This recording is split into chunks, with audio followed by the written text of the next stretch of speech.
Hey guys, it's Tombox here. Welcome to MST.TV. This is my tournament report of Seattle Regionals December 2018. So what did I play, how did I place, and what happened down in Seattle? All that and more coming up right now, actually. So let's start off with the deck that I chose to go down with. I went down with Dinosaur Thunder Dragon. Shouldn't have been a surprise. I announced that to the world a couple weeks ago with a deck profile.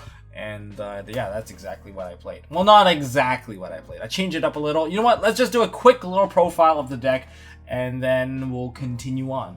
Alright, so this is my deck profile of the deck I went to with Seattle. This is extra main deck and side deck, which I didn't showcase. So starting off with the dinosaur stuff, I have 1, 2, 3. We have 2 Quatless and 1 UCT. This thing just won me so many games. You just need 1 copy, but you just need to go off once and you're pretty good to go. And you can use this to smack into a Borreload Dragon if you need to, but that's not the most ideal play.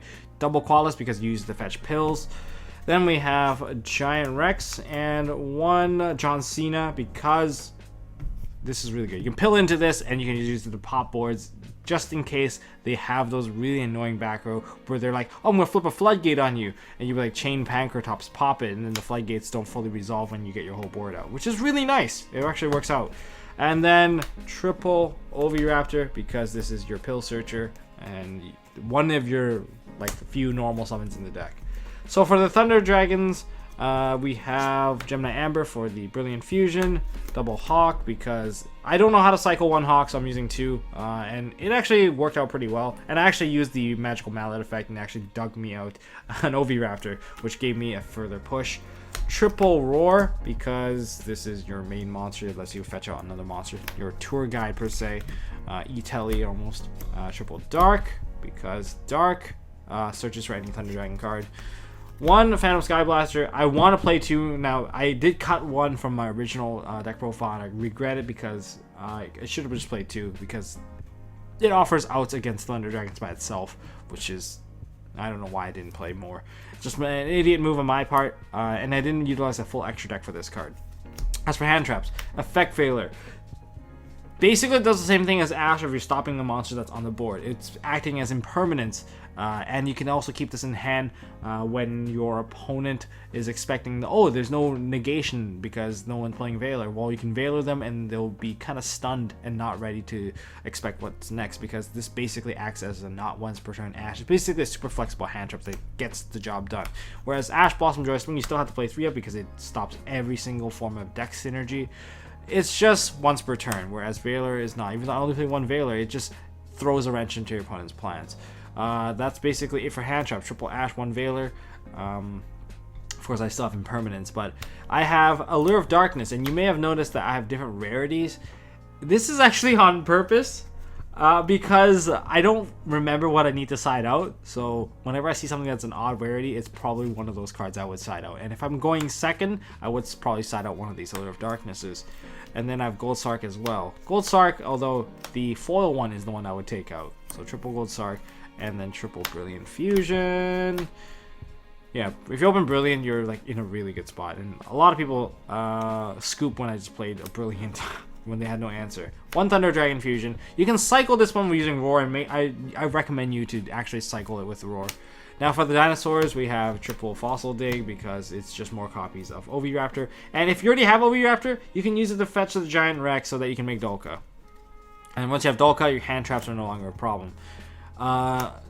Double Evolution Pill. I love this card because it is capable of beating down Thunder Dragon plays. You play this, you get into UCT, you can just book everything and just kill them.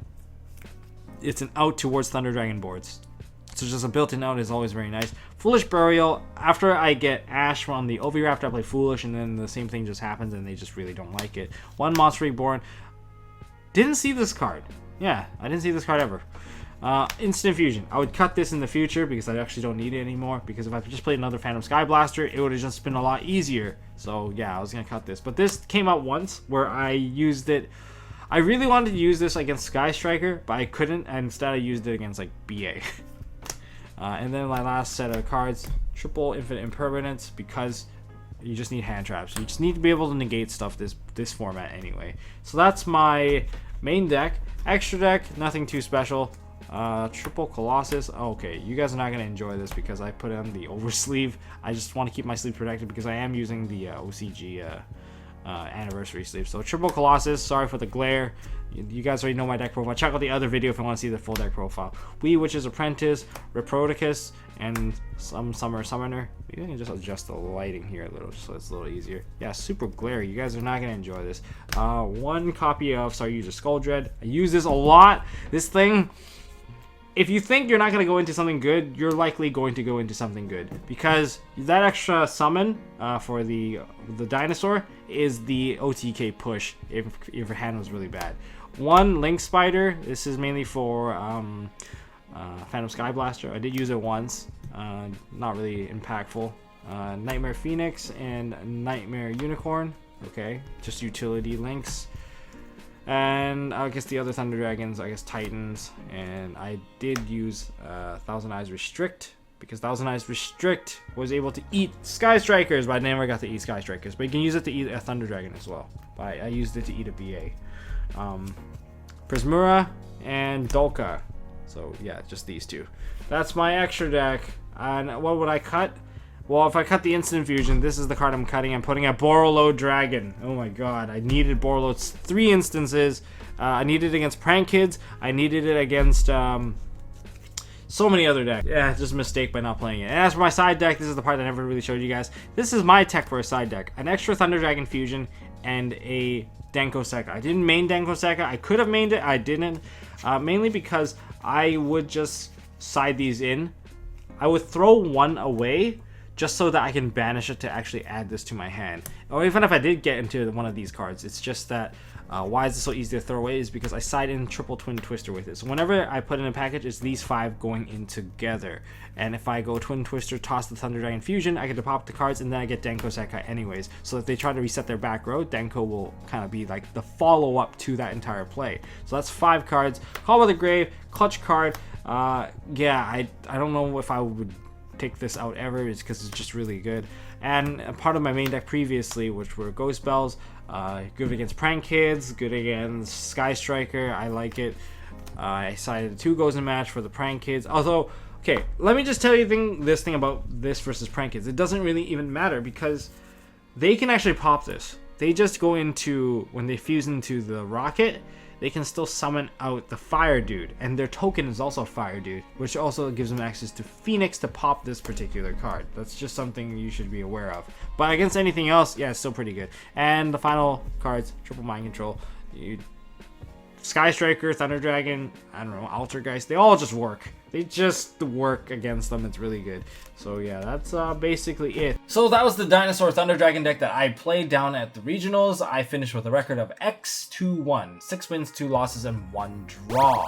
Highest potential record, probably X1-1. I did something that I think was morally correct. You know, I'm pretty happy about it, but there were certain things that, I don't know, maybe you guys would agree or disagree. I'm not going to leave out too many details, but I'm just going to summarize it overall. So how did the day come together? Well, it starts off with the day of waking up at 5 in the morning, taking a shower. Take that damn shower, or I will DQ you. So here's how the whole thing went down for me anyway. So round 1, I played against a friend of mine who came down in the same card, Dustin. Yeah, so unfortunately I had a team kill in the very first round. He was playing Pendulum, I was playing Thunder Dragons. I won the die roll. Game 1 memorable play was I tried to use Gold Sark, or somehow he stopped it, and then I went ahead and activated Thunder Dragon Dark and set an Amber, and used that set Amber to turn it into Colossus and pass turn, which was allowing me to get an additional turn because he had actually a bunch of Surge cards and he was completely stunned out, which allowed me to attack him for game in the very next turn. Game 2, where I had Twin Twisters and everything to counter the board he set up, and then called it a day. That was very quick, I think under 10 minutes or so. Went to grab food after. Team kill, unfortunately, no hard feelings, of course. He got to experience my tournament playstyle, which is super aggressive compared to my local playstyle, which, if I'm playing a higher tier deck, I usually allow a couple of extra things to happen, unless you're playing an OTK deck that can kill me in 1 turn. Then it's a different story. So then we go to round 2, I played against BA. BA, I won the die roll. It didn't really matter whether or not I won the die roll or not, because I was going to go first regardless, because BAs don't exactly want to go first because they like breaking the boards. I set up my board with double Colossus and Quatless, and a dinosaur on the side. As for his side, he was kind of a bit locked out. He doesn't play spells except for Second's Light. Dante Mills, absolute trash. Not exactly going in his favor right from the get-go. And he had multiple Fiendish Rhino in hand, which is very awkward for him, because those are his normal summons, and it's just not panning out. And when he got his another Dante Mill, he just milled out more of the same names, and with the same names, you can't use Orbital Highlander. His mills were just mainly just Kaijus, and he couldn't use Kaijus to throw it at me to turn off my Colossus. So yeah, that was that. Game 2, I played poorly, and this is something that's memorable to me because I played poorly. I was greedy with the Gold Sark Allure play. The greedy play is to use Gold Sark to ditch out a Thunder Dragon Dark to add a Roar, then you allure the Roar, but if you don't go into a Thunder Dragon Hawk with that play, you are locking yourself out from getting yourself a Colossus, and that's exactly what happened. I wasn't able to get a Colossus. I just set up a UCT with the other dinosaur, decided to go with UCT, not Quatless, because Quatless is not useful. That managed to get me another exchange on a later turn where I actually got into a Pill, and because I have Pill and Thunder Dragon Roar that was kind of already set up, basically from there I managed to deal a lot of damage, put out another Colossus. Then on his turn, he retaliated with a Boro Load, and basically I was in a top deck mode with my Colossus getting banished from Farfa. So on the return of Farfa, here's the thing, I'm basically top decking, basically. But he's like, yeah, there's no way he can out it because the only Thunder Dragon left in the deck would be Thunder Dragon Roar, and I would need to use Roar to even have a chance to survive. And he is very much correct. However, what he forgot was that Gold Sark that I activated on the very first turn, which allowed me to fetch back that Thunder Dragon Dark. I failed to revive my Thunder Dragon. That was the problem. So because I failed to revive that Thunder Dragon, the card got added to hand, and with the Colossus on board, I was able to go into Titan and able to do a double play with the hand because I banished the Dark for a Roar. I activated Roar to try to trigger the Titan once again. Roar, well, of course, that part he chained, and that part kind of basically failed. It didn't really matter. And then I would have added the Hawk, and I added the Hawk and activated it again, and then that was basically game. So that was game 2 against BA. Round 3 now against ORCUST of all decks. This was like table 7. ORCUST, really fun stuff. Game 1, I was like, whatever, I'm gonna go all the way out and just set up my entire board. I have my Colossus, I have my Oviraptor, and I also have my Overtax Quatless. He activates the field spell, and I'm like, I'll let that go through. And that was the biggest mistake I ever made, because that field spell, just remember, field spell, all it means is I get to play cards on your turn. And I basically got Topologic Bomber Dragon to death. I put him down to 200 life points, and then I went from 8,000 to 0. So that was game 1. That was my very first game loss of the day. I was like, damn, that was solid. And then I choked. But then game 2 and 3, I know exactly what I'm doing. I made sure that the field spell was never going to stay up on the board. And whenever I saw it come out, I would just negate it with a Quatless, and then I would Twin Twister it away. So that was game 2. And game 3, same idea, except that this time I had multiple hand traps to prevent him from using his Greffer. Greffer is right now not that great in ORCUST until you get the ORCUST Nightmare. That's when the whole deck changes, where Greffer is the much better choice. But I ashed the Greffer, preventing him from setting up, and basically stunning the whole deck from ever going off. So that was round 3. So right now, 3-0. Then we go on to the 4th round, where I basically got killed in 5 minutes or so for the entire match. Against Thunder Dragons. Simply put, he put up 2 Colossus. I could not answer the 2 Colossus. I died.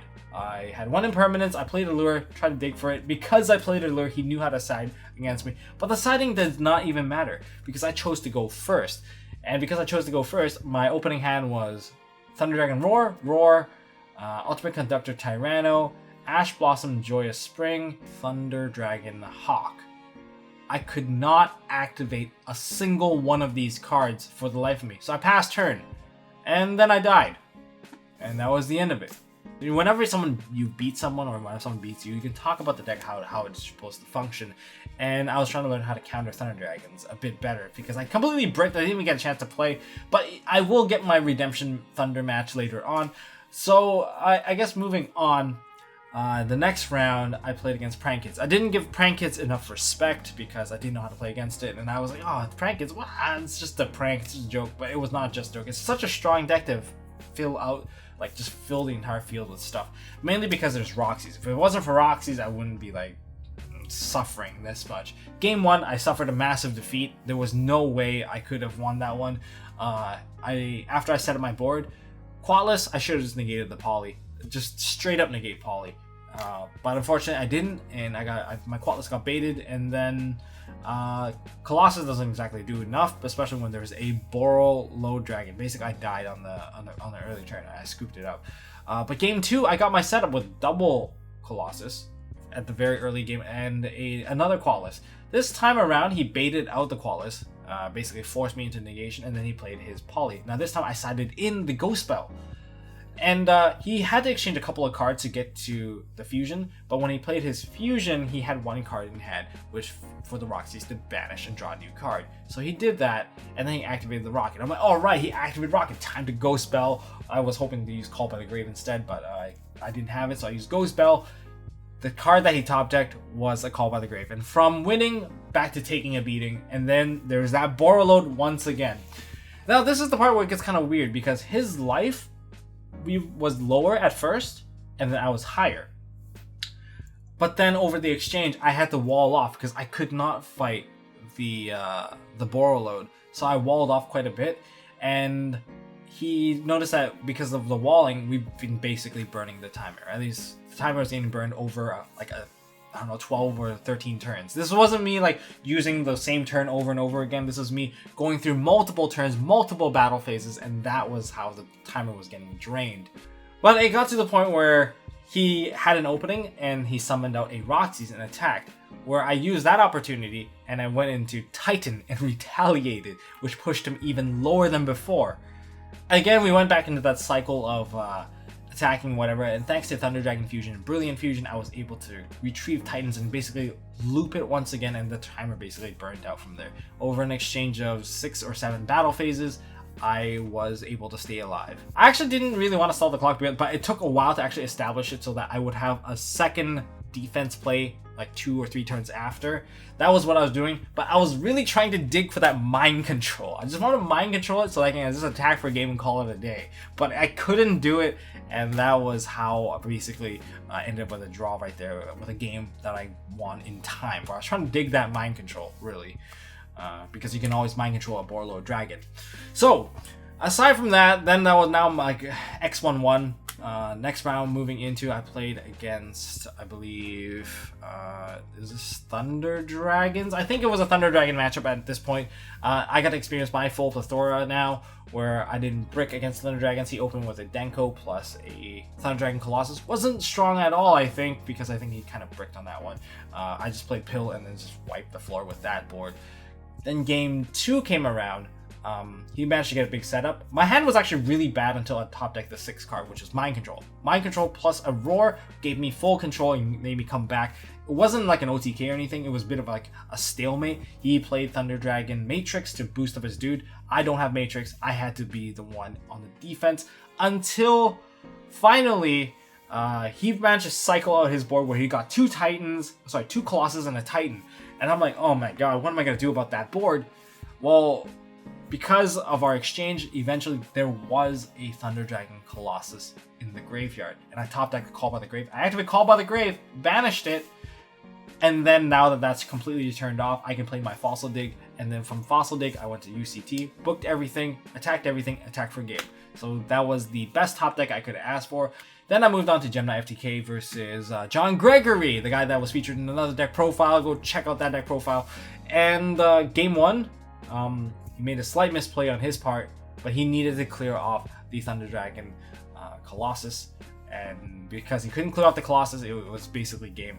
Game 2, this is the funny part. To save time, I'm like, I'm going to scoop because he played Drag Down to the Grave, and I saw the After Hand Traps. I talked with him, I'm like, I'm just going to scoop, but can you just tell me how you're going to kill me? And he was nice enough to actually do it. So if he wasn't going to, I was just going to make him play it out.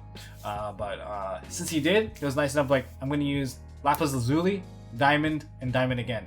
I'm like, okay, and how are you going to get the material? He's like, Block Dragon. I'm like, okay, good enough for me. Scooped it up, and then played the third game. Third game, I just went ham. I just had everything. He answered one of the Colossus, but he couldn't answer the second one because the second Colossus was stuck on the board. He couldn't get a search, and he burned down most of his life. And I attacked him with a Titan and a Colossus in the earlier part of the game. after he tried to break the board. Couldn't do anything further, putting him at 22. He activates Soul Charge, burning 2,000. And he forgot that Quartz needs an additional 1,000 to actually get that extra fusion, so he basically locked himself out from battle and from dealing burn damage, and that's basically how that game kind of ended. Then we moved on to my 8th match, and this is the one that was a bit interesting, which was versus Sky Striker. And I know that whenever I play against Sky Striker, it takes a long time. There's so much searching, so much little intricate little pieces. And I made a slight mistake on my part, which was to grind up the game 1 when I knew I was losing. I should have scooped it up to save time, but I didn't save time, and I gave him a couple of quick take-backs, which I normally would not allow, but whatever. Merrick has... you got it, and you finished 3rd place anyway, so congratulations. But yeah, over that game was... game 1, it took like 28 minutes, and then after siding for a bit... I went first and established a really fat board, and it was still like a struggle because he had Ash and he had Ghost Spell, so it was like hard to set up. I expected the Ash to go through, so then luckily I had Pill to kind of extend the play, and Pill is just so good. It just doesn't really matter whether or not it goes through. The banishing automatically gives you a ton of value, and because of that I managed to establish Quatless plus Thunder Dragon Hawk, plus, not Thunder Dragon Colossus, and another Thunder Dragon Colossus. It was just double Colossus board. The question was whether or not I should have just extend the combo to burn time, and I chose not to do that because I'm like, whatever. I know that we only have like say 3 minutes by the time game 2 finished. See, the thing is, someone could have taken 3 minutes in the siding, and then that would have been the end of it. But I'm like, screw it. I'm just gonna assume he's gonna make me go first because he is playing Sky Striker. I put in like goes in matches and all the stuff to go first, and I expected to go first. I'm like, all right, and then I'm gonna definitely try to give him a turn. So I sided my cards. I didn't exactly get the best hand. I sided into the extra Thunder Dragon Fusion and the 1 copy of Denko that I have. And I did get the extra Thunder Dragon Fusion. I said I'm expecting him to pop in exactly what he did. So I summoned out my dinosaur, Oviraptor. And then he gets ashed. I set my 2 cards, and I'm like, rather than drain out the timer, I just pass turn right away. Just let him get his play done. Let him do the attack. I'm just hoping that he would give me the same thing. And he did give me the same thing, although I only had like 40 seconds left. He established the board. Hayate punched. He used Phoenix to pop the... one of my Thunder Dragon Fusions, which was like, yes, he popped it, I can get my Denko. And then I top decked the card, it was Pill. It was like, this is the perfect math here. I have everything I need to break the board. And I activate Thunder Dragon Fusion to add Denko. He had Ash, but then there's like time was called, and then he's like, do I have any follow-up? And I'm like, I have the Pill to actually really extend even further, and the Pill would banish the Roar, which would have established a huge board right from there, and just the Ultimate Conductor Tyranno was enough to actually just push for game for the damage. But I was still in the main phase, and I'm like, you know what? It is what it is. I chose to go in this direction, and I really want to uphold good sportsmanship, so I congratulated him for his victory. Although I was, honestly, let's just be honest, I was a little bit salty, but I did not want to drain the timer. And I want to make sure that I was upholding, fair play. Because if I had no other plays after I got ashed, and that was the end of it. So I decided to pass turn. Yeah. What do you guys think about that? Do you think that was the right thing to do? I hope it was the right thing to do. But it is what it is. That's why that was a potential where I could have went X1-2 instead of whatever the record that I ended up with. Then we have the final round, which is against BA. I don't know. He didn't seem very content, but I opened... with whatever I opened with, it was just a massive board. He made a slight misplay along the lines, and he just scooped up. And then game 2, I knew I was going to go first because against all the BA players, they always make you go first. I sat in Gozen match, and I saw Gozen match. I made UCT with a Gozen, with a Witch's Apprentice, plus a Colossus. So on the first 2 summons that he put out, I used UCT and popped the dinosaur, the leftover dinosaur, and that booked 2 monsters. And then he summoned out Mathematician. I chose to flip the Gozen match, and then he scooped it up. That was the end of round 9, and so I finished with a record of X2-1, and that's the entire tournament report that I can give you guys.